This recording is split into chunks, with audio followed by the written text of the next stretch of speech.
Welcome, everybody. It's 10 o'clock. I'm so glad you guys are here. My name is Shannon, and I am the president of the Missouri or St. Louis Breastfeeding Coalition. And we, with La Leche League here, are here to provide you with the new Pump at Work Protection Act with Malcolm Smith, who is working from the Department of Labor. So welcome, and we're very glad you're here.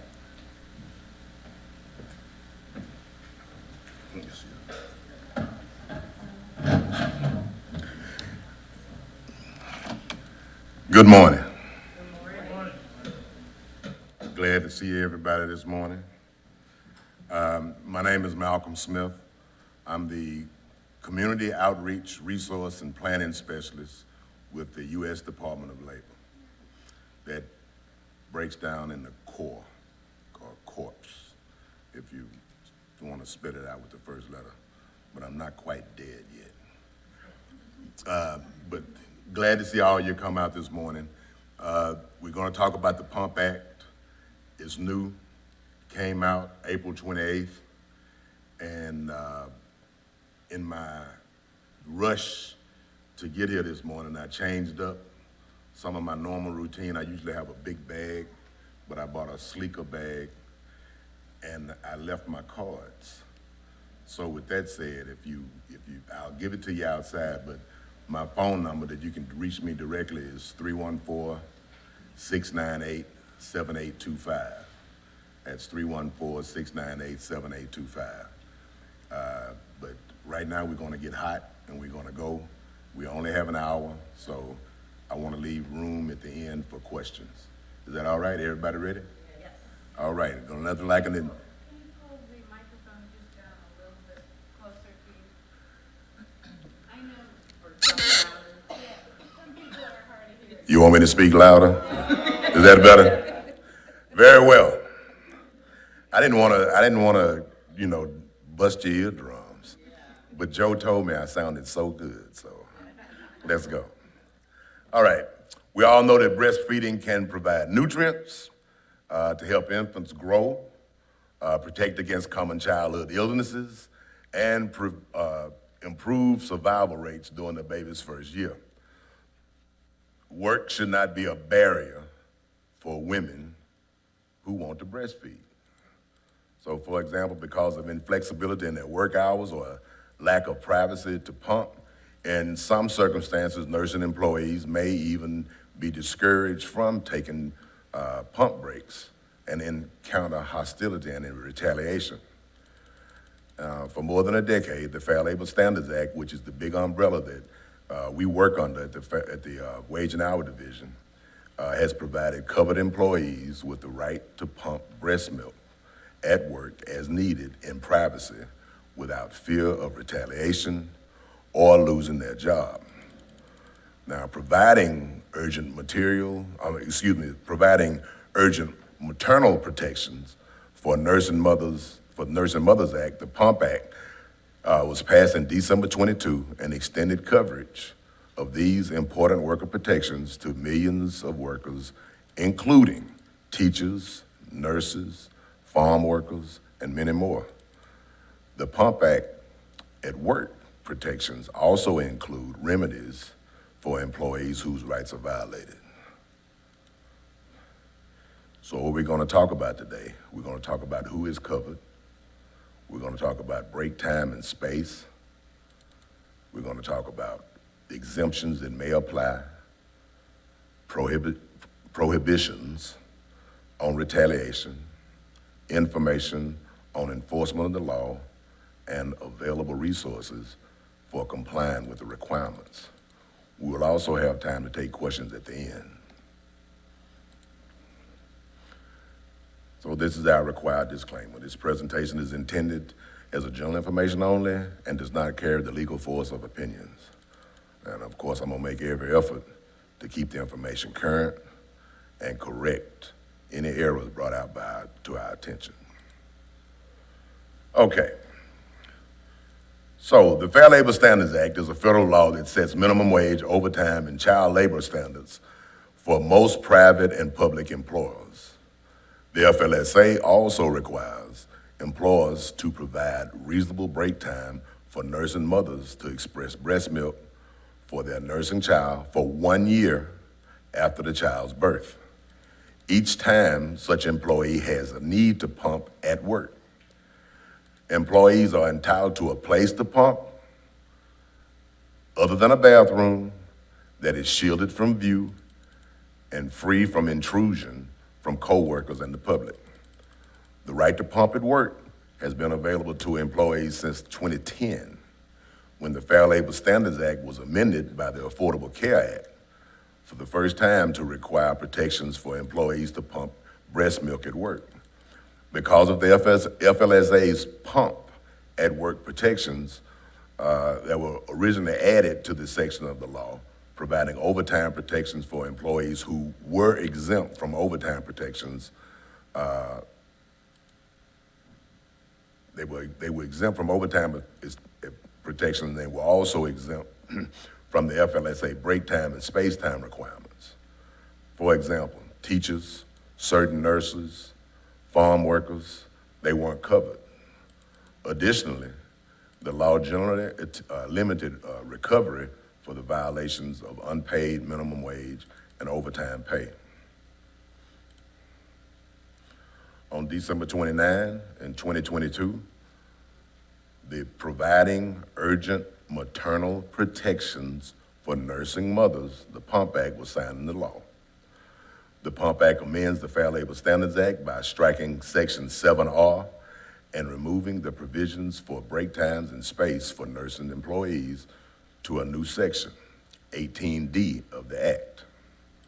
As a result of this change, most workers who were previously exempt from the PUMP Act at work, they're now protected. The PUMP Act also improved employee access to remedies if an employer violates the law. So while the PUMP Act extends employee eligibility to pump at work and increased access for remedies of the Fair Labor Standards Act, which we'll get into a little later. So for eligible employees, employees are eligible to pump at work for 1 year after a child's birth, if they are covered by the Fair Labor Standards Act. And coverage is important when you start dealing with the FLSA, which is the Fair Labor Standards Act. The act applies to or covers full-time or part-time employees in the private sector and in the federal, state, and local governments. Nearly all workers in the U.S. are covered by the FLSA, and nearly all nursing employees are eligible to pump at work for up to 1 year after the birth of a child. While most workers are covered, there are a few exemptions affecting worker eligibility to pump at work. These exemptions are limited to certain employees of small companies if compliance would impose an undue hardship, and to certain employees in the air, rail, and motor coach service industries. We'll talk more about these as we get further along in the presentation. Under the Fair Labor Standards Act, workers may be covered on an enterprise or an individual basis. An employee who works for certain small businesses or organizations and enterprise are covered by the FLSA. An enterprise is covered if it has at least 2 employees and has an annual dollar volume of sales or business done at least $500,000. That covers the enterprise. Additionally, hospitals, businesses providing medical or nursing care to residents, schools or preschools, and government agencies are all covered, and because they are named enterprises. The first one is 13, is an A, there's a B, and a C component. The B component is beds and babies. The C components is cities or state governments. But they're covered regardless of how much they make. So even when there's no enterprise coverage, employees are protected by the Fair Labor Standards Act if their work regularly involves them in commerce between states, interstate commerce. The FLSA covers individual workers who are engaged in commerce or in the production of goods for commerce. An example would be employees who are involved in interstate commerce include those who produce goods, such as assembling components in a factory, or a secretary typing letters in an office where the letters or materials will be sent out of state. Employees who regularly make telephone calls to persons located in other states, or who handle records of state transactions, or who travel to other states on their jobs, and employees who do janitorial work in buildings where the goods are produced for shipment outside of the state. Also, domestic service workers, such as housekeepers, full-time babysitters, and cooks, are normally covered by the law. Now, let's take the time to look at some of the requirements. So if you think about it, for who's covered, it's broad. And when we get down to exemptions, it will narrow out.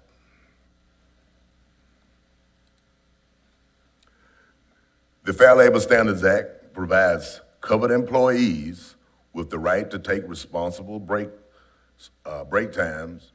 reasonable break times to express milk for their nursing child for 1 year. Again, that's the third time we've heard that. But for 1 year after the child's birth. Covered employees may take reasonable break time each time such employee needs to express milk. An employer may not deny a covered employee a needed break to pump. I think that's important. The frequency and duration of the breaks needed to express milk is going to vary because there'll be factors involved. And the factors are such as the location of the space and the steps needed to set up to express milk, such as pump setup. It can also affect your duration and the time that needed to express the milk and the cleanup. Employees who telework are eligible to take pump breaks under the Fair Labor Standards Act on the same basis as they are as if they were working on site. For 1 year after the child's birth, employees are eligible to take breaks from work each time they need to pump. How often a nursing employee needs to break and how long the employee needs to break to pump is going to vary. So in these examples, Irina and Leslie, they have different break needs. Irina is a shift manager at a fast food restaurant, and she takes 25 minutes to pump breaks each day when she first returned to work after the birth of a child. Leslie is a department store delivery driver, and she has a 9-month-old baby and needs 2 30-minute pump breaks.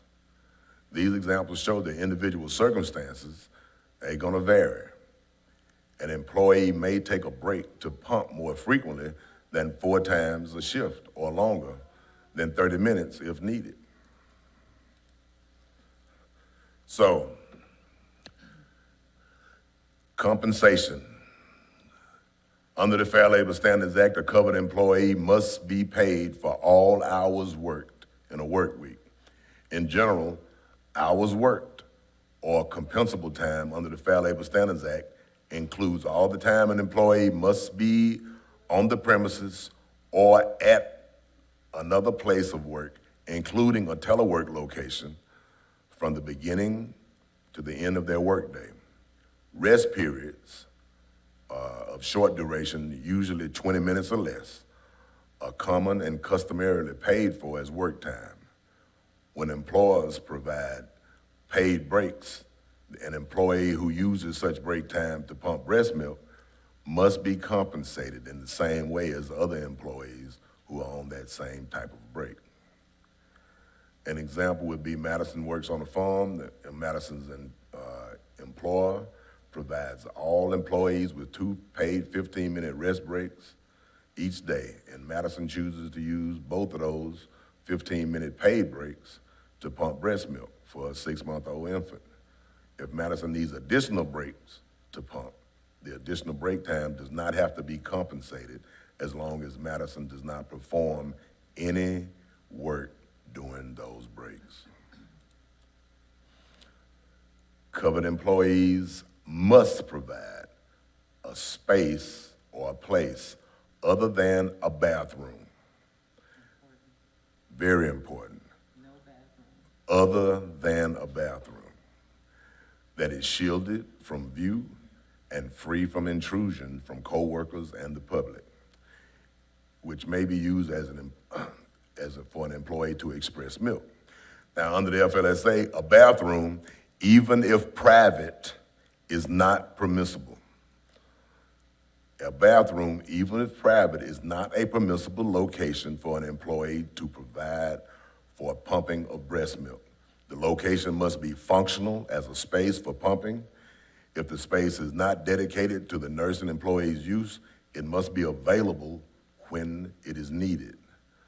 A space temporarily created or converted into a space for pumping or made available when needed by the nursing employee is sufficient, provided that the space is shielded from view, free from any intrusions from coworkers and the public, and is available each time the employee needs to pump.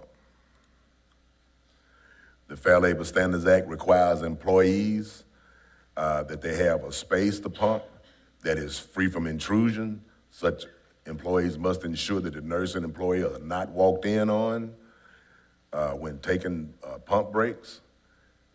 Employers may ensure the employee's privacy, for example, by displaying a sign when the space is in use by providing a lock on the door. Employees who telework have the same right to privacy during pump breaks as other employees, and their right to privacy includes freedom from being on camera. The employees should be free from security, computer, and web conference cameras when they are on break. The Pump Act added a new privacy protection for nursing employees on rail carriers working on passenger trains by allowing such employees to temporarily obscure the view of recording devices when the train is not moving. This new protection was effective December 29 and 22 when the law was enacted. The Fair Labor Standards Act requires that the space provided for an employee to pump at work cannot be a bathroom and must be usable or functional for pumping breast milk. Features that improve the functionality of the space provided for pumping breast milk include that the space for the nursing employee, they have to have a place to sit. They has to have a flat surface other than the floor where the employee can place their pump. There's access to electricity, and there are sinks nearby where the employee can wash their hands and clean the pump attachments. An employee should also be able to safely store milk, such as an insulated food container, while they're at work. The amount of time that is reasonable for a nursing employee to express milk is dependent in part on access to a suitable space, how far the space is from the employee's workstation, and other factors such as additional features that may make the process work well for the nursing mother. Employers should also take into consideration the number of nursing employees on their work schedule to determine whether more than one space should be designated or created. For example, while the Fair Labor Standards Act doesn't require an employee to create a permanent dedicated space for employees to pump, some large employers may choose to do so, by example, by dedicating a room on each floor for pumping milk.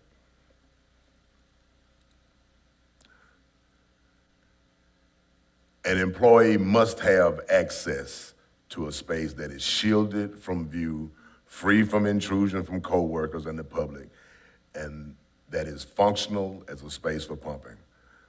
In this example, Marion is a logging company employee, and she uses a company break room. The break room is shielded from view, and in this case, it has a window with blinds that she can close. She can lock the door. So it is free from intrusion when she uses it to pump milk, to take breaks. Her employer must make the space available each time she needs to pump. but is not required to have a separate designated permanent space. Is all that clear so far? All right. Just want to make sure. The Fair Labor Standards Act provides an undue hardship exemption from pump and work requirements that is only available to certain employees with fewer than 50 employees. To access the exemption, these employers are required to demonstrate that complying with the law would cause a significant difficulty or an expense when considered in comparison to the size, financial resources, nature, and structure of the employee's business. Employees with 50 and more employees are not eligible for the exemption. All employees who work for the covered employer are counted. For example, an employer that owns and operates 4 businesses with 2 locations, with 25 or more employees at each location, they're covered. So it makes no difference if I own a Wendy's on Grand and a McDonald's on Kings Highway. If I have 50 employees combined, I'm covered. They're not separate entities. And it also doesn't matter how many hours they're working. Yeah, they can be part-time. It's just to count them as employees. An exemption also applies to certain, but not all employees of air carriers. Employees who are crew members of air carriers, that means employees assigned to perform duties in an aircraft during flight times, are exempt from pump at work requirements. Airlines do not have to provide these employees with Fair Labor Standards Act pump at work protections unless they are required to do so under laws or other contractual agreements. The Fair Labor Standards Act pump at work protections generally apply to employees of rail carriers and motor coach employees as an enactment on December 29, 22. However, these protections do not apply to train crew employees involved in the movement of a locomotive or rolling stock employees who maintain the right of way of the railways, or motor coach services employees involved in the movement of a motor coach until 3 years from the enactment of the Pump Act of December 29 and 2025, excuse me. 3 years from the effective date of the Pump Act on December 29, 2025, the Pump Act exemptions will apply to certain employees of rail carriers and motor coach operators if the employer demonstrates that compliance requires a significant expense or result of unsafe working conditions.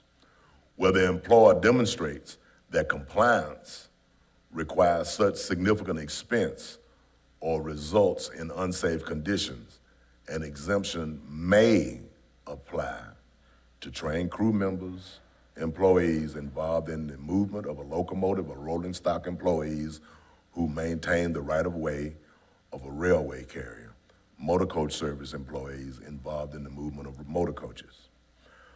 Modifying or retrofitting a train or motor coach by installing a curtain or other screens is not considered a significant expense for the purpose of the exemption. These federal protections are the floor. If a greater protections are available under state or local law or by municipal ordinance, those protections would apply. And an example of that is, if you look at the Fair Labor Standards Act, the federal minimum wage is $7.25. The state of Missouri and the state of Illinois have minimum wages that are higher than the federal minimum wage. So the more extreme of the two would be the one that would be enforced. So many states have laws related to pumping milk at work. Employees may have greater protections under the state or local laws or ordinances. The Fair Labor Standards Act provides that the reasonable break time and space requirements do not preclude preclude greater employee protections provided under these laws. For example, some states may require that all breaks for pumping be paid, or require that breaks be made available for more than a year. The employers must follow all the laws that apply to them. The Fair Labor Standards Act, it prohibits retaliation, it prohibits harassment, it prohibits intimidation or the taking of any adverse action against an employee for inquiring about their rights, including their right to pump at work, for asserting those rights, or for filing a complaint or cooperating with the Wage and Hour Division investigation. Retaliation occurs when an employer, through a manager, supervisor, administrator, or directly, fires an employee or takes other types of adverse action against an employee for engaging in a protected activity. An adverse action is an action which would dissuade a reasonable employee from raising a concern about a possible violation or engaging in related protected activity. Employees may make a complaint orally or in writing, and most courts have ruled that internal complaints to an employer are protected.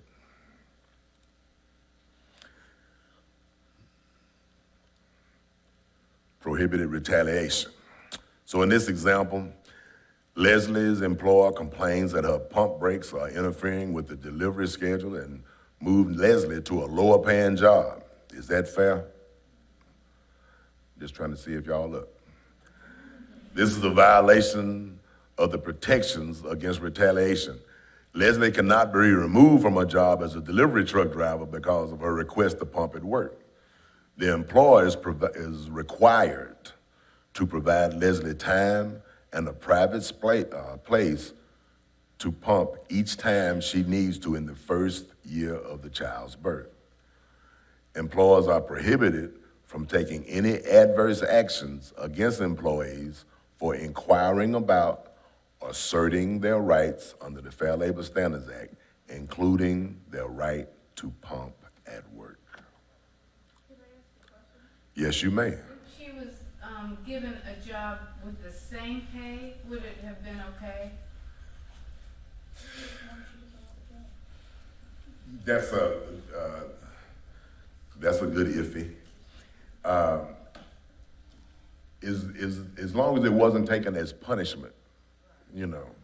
And let's say that after, and I'm going to answer this one on the fly, that at the end of the year, because she had to express the milk, and she was given a job, and it wasn't given to her as a punishment. She didn't lose any pay, but after a year, she could go back to her original position. There may not be, but I say it's real iffy because everything depends. Because in that same scenario, if you put a few more caveats in there, then maybe it's not. Maybe it is retaliation. But as long as it's not retaliation, I think she would be all right. But we'll write that down and send it up the chain and see what kind of answer we get back. And retaliation also protects, even if you're not the employee that is affected, if you realize or notice that an employee is being retaliated against, maybe the supervisor is being told, well, you need to handle this employee this way for taking all of these breaks, the supervisor can also bring it to attention and can also call us as well. And there's no retaliation that should be made to any employee if they're bringing up a possible violation with the FLSA. So the protection is not only to the employee that's being affected, but also those that work in that area with them. All right. Any other questions? Yes, ma'am. So what if they let you keep your job, but they pretty much take away all responsibilities just to kind of push you into like, you know what, I don't want to do this anymore, and you leave? Right. So I What if you, like, if they let you keep your position, but they're pretty much taking away slowly all your responsibilities in an attempt to get you to leave or stop pumping. Force you to. Would that be in the first year? And in the first year, and would As soon it, as you come back from maternity leave and you say to HR, I'm pumping, and you come back, and this is kind of how they're doing it. It's not written. This happened to me literally 10 years ago, 10 years ago, and I just left. It was just all my responsibilities were taken away. I was given a computer room for my pumping station and pretty much isolated by men and women in the company, and I just couldn't take it and I left. And they told me the reason that all my things were taken away is they were redoing my position, and that's why they didn't know what to give me to do when I came back. I just left because I chose pumping over it. But I now know I could have probably taken action. and that could have been considered to be retaliation.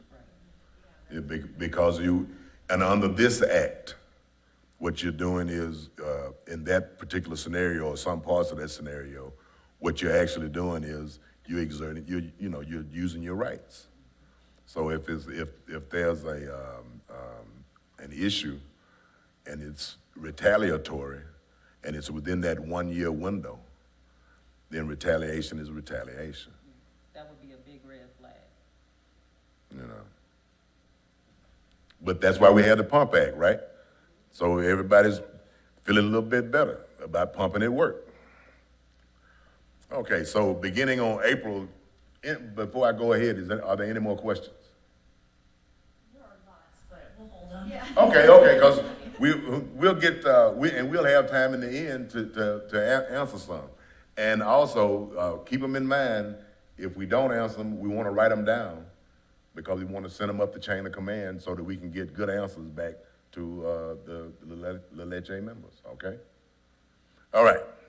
So beginning on April 28th in 2023, an employer who violates an employee's right to reasonable break time and space to pump breast milk will be liable for any of the appropriate legal or equitable remedies available under the Fair Labor Standards Act. Remedies may include employment reinstatement, which is important, promotion, and the payment of wages lost and an additional equal amount of liquidated damages. And it can include compensatory damages and make-whole relief, such as economic losses that resulted from violations and punitive damages where appropriate. Before April 28th in 2023, remedies for violations of the reasonable break time and space requirements of the Fair Labor Standards Act were limited to unpaid minimum wage or overtime wages. An employee who experiences retaliation, including retaliation for pump at work protections, may also seek the appropriate legal or equitable remedies, including but not limited to employment reinstatement, lost wages, and an equal amount of liquidated damages, compensatory damages such as make-whole relief, and such as economic losses that are resulted from violations and punitive damages where appropriate. So enforcement. If an employee's rights to pump at work is violated, or the employee suffers retaliation related to this right, the employee may file a complaint with the Wage and Hour Division. That's what we do. Or they may file a private cause of action seeking appropriate remedies at any time within a 2-year statute of limitation.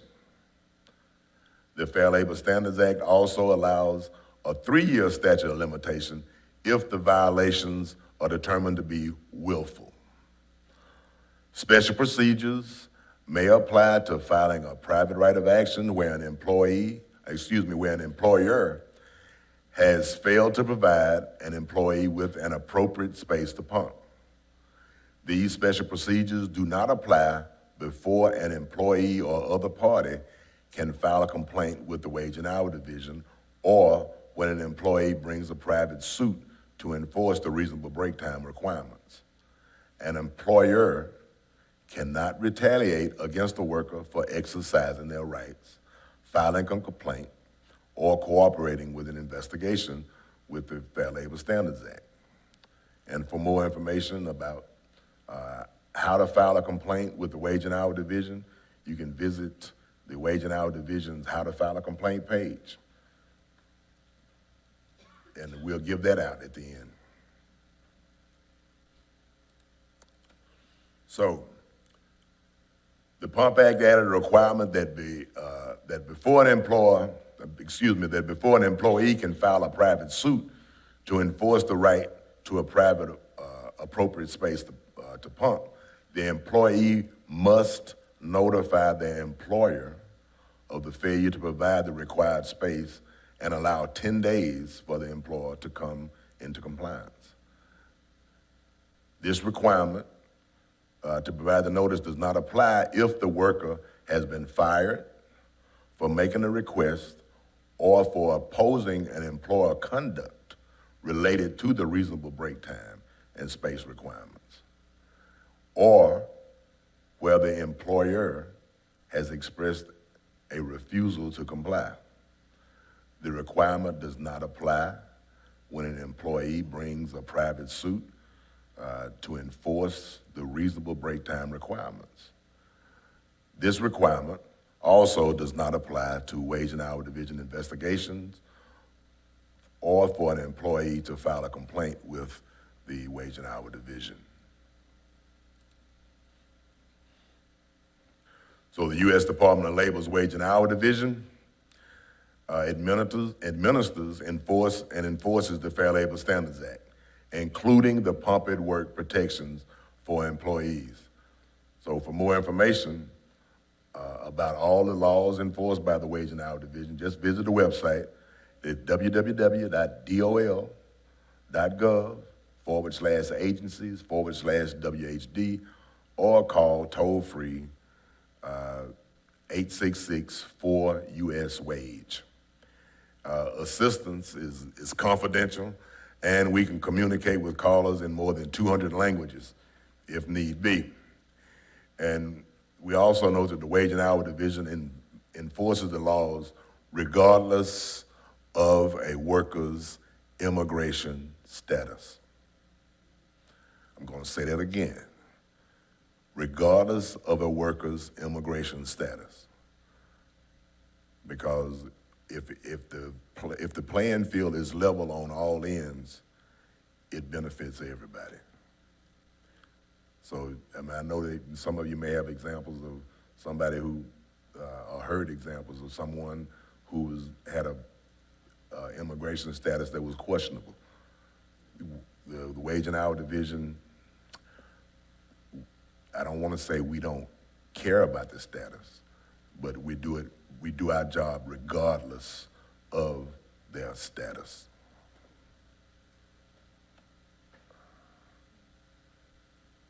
All right, I'm back where I should be. The Wage and Hour Division has information about the Fair Labor Standards Act protection to Pump at Work, and they're available. The Wage and Hour Division also has a special web page dedicated to maternal health, what to expect from your employer when you are expecting. And this page includes links to both the Fair Labor Standards Act, Pump at Work information, and information about FMLA, which is the Family Medical Leave Act. The Wage and Hour Division's Pump at Work homepage also includes a number of resources made available from other federal agencies to support lactation at work, supporting nursing moms, surgeon generals, call to action, equal employment opportunity commissions, enforcement on lawful and disparate treatment for workers with caregiving responsibilities. We also have the links to share with the National Conference of State Legislatures compiling a state of breastfeeding laws. Other resources that may be of interest are also linked on our website and are included in the Office of Personnel Management's guidance on nursing mothers in the federal workplace and their guidance for establishing a federal nursing mothers program.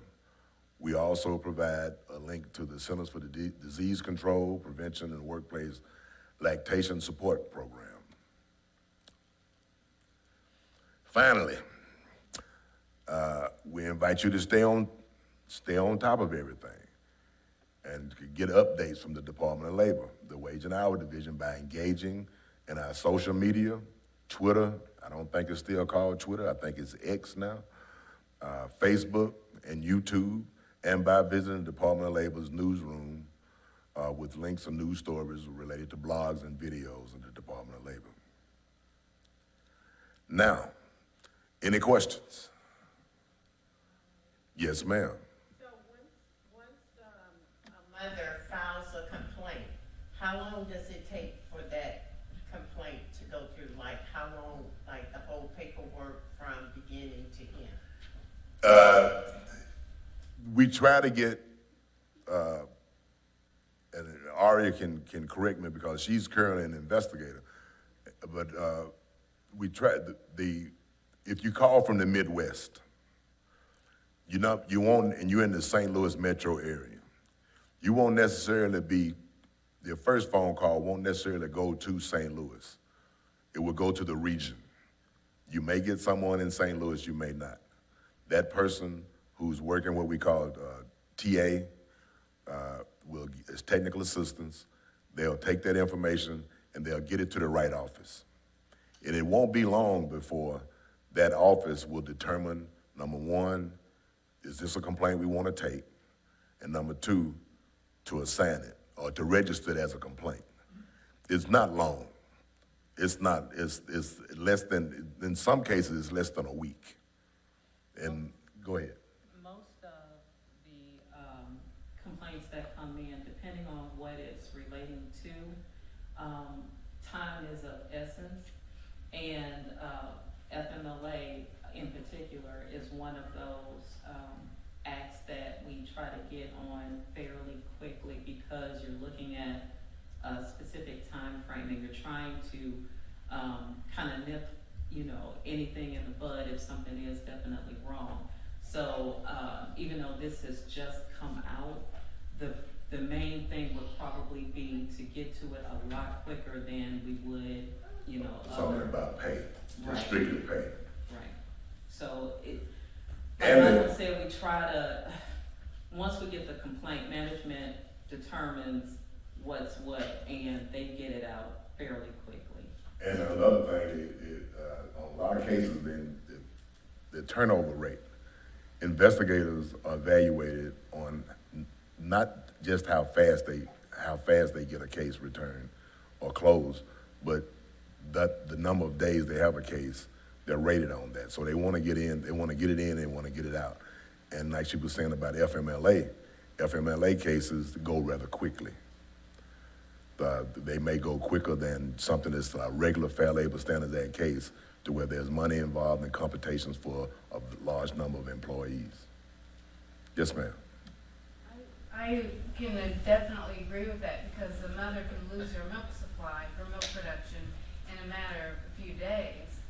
And so my question is about how is reasonable going to be defined, because the mother of a young infant who's maybe 2 or 3 months old is going to reasonably need to pump, every 2 hours, because that's what a normal newborn baby would be breastfeeding. But the employer may say, oh, you can pump every 4 hours, And so how is those disagreements on the terminology of reasonable going to be? I'll say this about reasonable. And one thing, you can go back in the slides, and I think the slides, some of the slides will be made available. What we're talking about is compensable time when it comes to the Fair Labor Standards Act. Remember, the normal places, I guess you could say, have the 15-minute break in the morning and the 15-minute break in the afternoon, where a person is, they get compensated for that. Now, there's the other break, the pump at work. that somebody's taking that break on outside of that time, that may not be compensable because, they're free and clear of all the work they have to do. So that time doesn't necessarily have to be compensated. So that's not a full-throated answer to what is reasonable, but it is a full-throated answer to what is compensable. Reasonable. Just to kind of expand on that with kind of a two prongs, what if in this type of example, an employee is forced to leave or to choose to pump off the clock to protect her milk supply?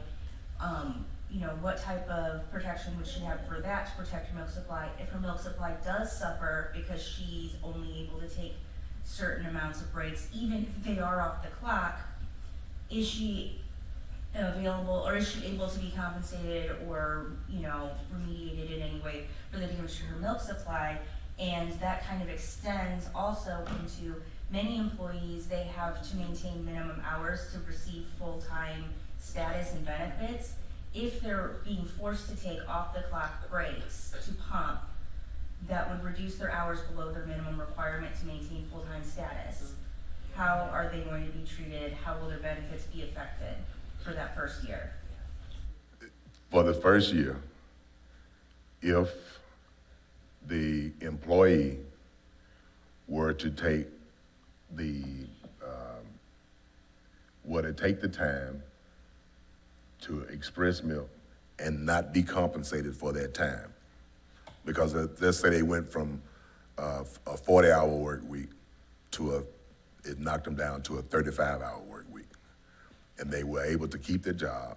I can't speak for the other benefits, right?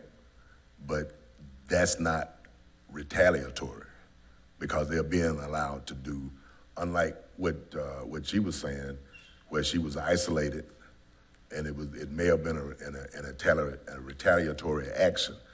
What you're describing doesn't necessarily seem to be retaliatory, but there's a balancing scale.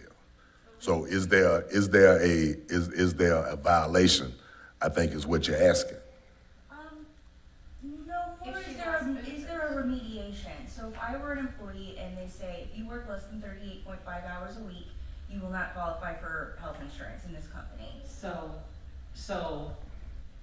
if you as an employee feel that, A, you have to maintain this 38.5, if I go below that, then I'm not gonna have my benefits. So that means that I'm not gonna take these additional breaks because I'm in fear of losing benefits that could be seen as retaliatory. Because the employer is basically saying, you choose. Either Right. you're gonna express or you're gonna get benefits. Or you're gonna But get the hours, yeah. Of course, it would depend on the entire facts of the situation, but an employee should never feel like they have to choose between one or the other. They're supposed to be able to express as many times as they need to. And what reasonable is, everybody in here is different. So what happens with me, what happens with this young lady is always going to be dependent on what's happening with your body at that point in time. And you can't, you have a general idea, but it doesn't always work out that way. But the employer should allow that to happen regardless. So if there were a situation where an employee did fall below their required hours, or like even if they were a salaried employee or something, would they then be prompted to make a complaint or open a case? If they feel as if they're being kind of strong-armed into that, they need to call us. They need to If they feel it's retaliatory. And Right. then kind of on top of that, what would happen, I know you mentioned there's like a 10 days if you're gonna do a private suit against your employer, you can notify them, they have 10 days to respond. There is obviously a process, even though a quick process, when going through the Department of Labor. What happens if the milk supply were to become damaged or endangered during that time? Is there an entitlement to any sort of remediation for the? I think it would depend on the case. If because everything is, everything is, this is a common response. It depends. With, Yeah. with government, It this depends. is general, basic information. Every case is going to be dependent on the actual facts. And So the we can only specifics of provide those general- facts. General terms. Dr. Mosley? Yes, sir. If a mother were to lose her job, the employer doesn't know about this act and somehow forces her out, and then she loses her apartment. She's down on the street with her child, and she takes a lawsuit. Will she be indemnified by this act? That is, a lawsuit that protects the employer, the cost of her bearing that lawyer's fee, will it be covered by the employer? I That's think, indemnification. yeah, but I'm thinking in terms of a person who loses, somewhere in the act, there's, Make whole again. right, so that could, on our end, that could be a recoupment of wages lost, that could be a reinstatement. Liquidated You're right. damages, liquidated damages, so say for instance, we do find there was this violation and this person was due $40,000 back in back wages. Liquidated damages is double that. Double It's that. an additional $40,000 in order to, assist in making that employee whole again. So there's and that's on our end, that's not the courts. Right. So that's on the wage and hour end. Yes, ma'am. So, I had to leave for a little bit. I just wanted to make sure that And the we Pump missed you. Act- that the Pump Act still only covers 1 year, right? 1 year. Okay, and so after that, there are no protections. Unless the state, You may have a state requirement that's more stringent than the federal requirement.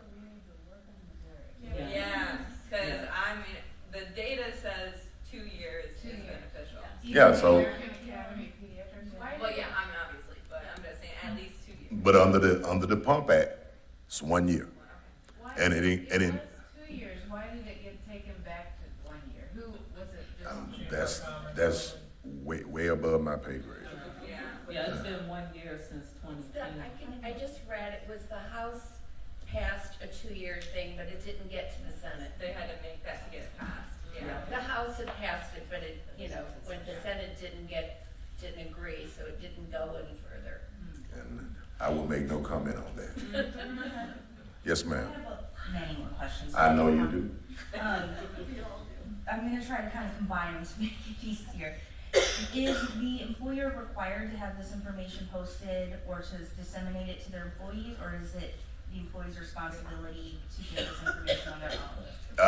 I haven't seen it. On the Fair Labor Standards Act, there's posting requirements, and I haven't seen any of the new posters. So on that's the first question, and I will send that question up to find out what are the posting requirements. And the first thing, and I guess the other thing you have to think about that when we talked about in the beginning was coverage. Is it a covered employer or employee? So we writing questions down as they come up and things to send. So what's the second part of that question? You had it was a multi-prong. Yes, we've talked about how the requirements for the space provided, including making it functional, which can include electricity. Right. At the cost of the employer. Could that also include things like refrigeration, a private sink? Yes. Yeah. So would a sink be required to be private that's not in a bathroom? The- You said nearby. It just has to be nearby. It didn't specify if it wasn't a bathroom. So that it could be in a bathroom. It could be to where to wash up and wash their hands. That's where people wash their hands. But somewhere to do that. What about refrigeration or like ice packs and? And I think it says it in there. There's a cooler, and it didn't say it had to be necessarily refrigerated. It had to be insulated in order to keep it cool. But it didn't say it had to be a refrigerator. Since you said that, my wheels were turning. So like washing hands, right? So, but what if you are pumping and you have all the parts and you want to, like, something spills, or you wanna wash something, like, cause it's a bodily fluid, really, do we wanna think about, brainstorm about adding to have something? Because, if it's a room that's private and somebody, like, maybe you have a Zen room that an employer has, somebody else walks in, they should be disinfecting, there should be something, number one, to give mom someplace to, like, wash if she needs to. Like, you shouldn't hide your parts and hide this and, like, let me, we use a paper towel and wipe it, like, let me disinfect properly, like, is that something in the future that? I can't speak to what's in the future. I can only speak to what's here now. And go ahead. Can we add that too, like, maybe next time, when we update? It's on we got it on the question. Well, yeah, because if a woman's going into the bathroom to use the sink to wash up after, and her pump parts, are exposed to some germs in the bathroom, then her pump parts may, have gotten the milk washed off, but they may have picked up some germs along the way. And we don't. There's all kinds of any number of factors that be considered. Because some bathrooms are bad, And some, yeah, some are cleaner than others. Yeah. Right here and then right here. I was just thinking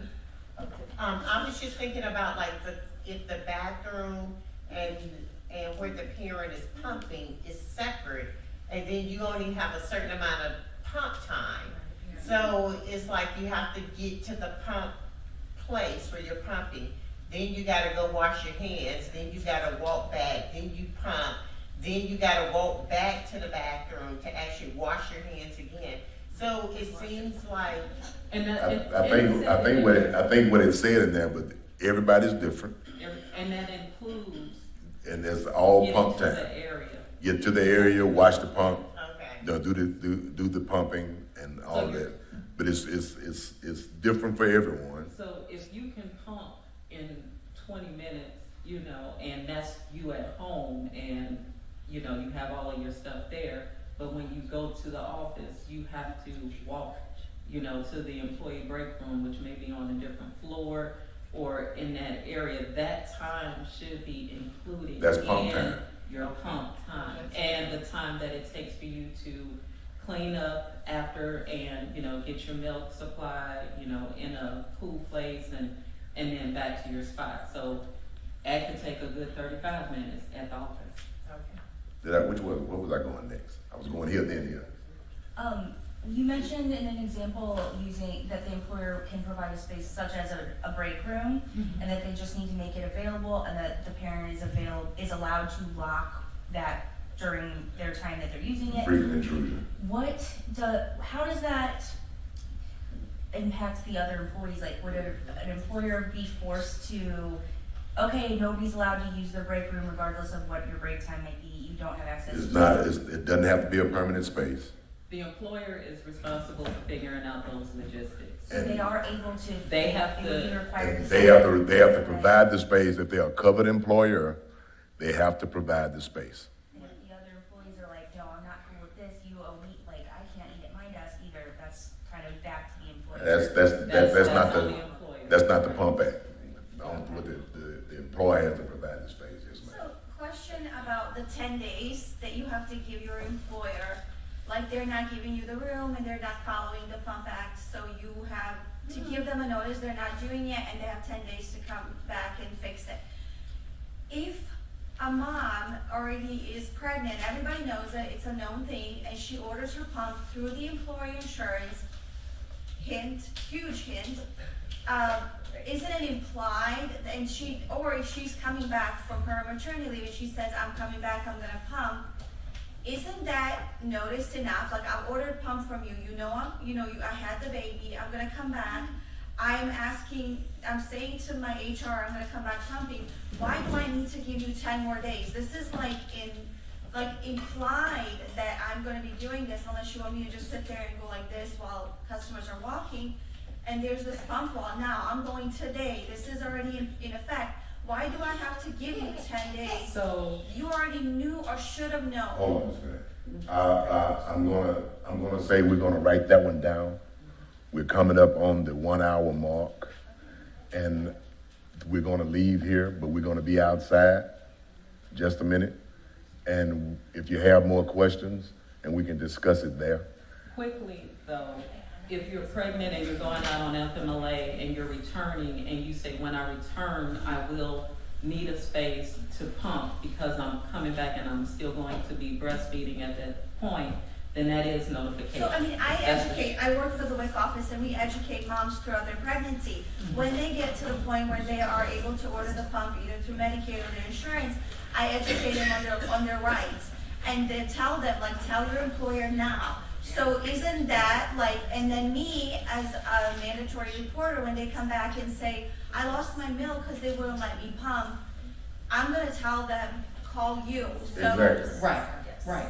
That's what you do, that's why we're here. Yes. I would like to thank everyone for coming and give yourselves a hand.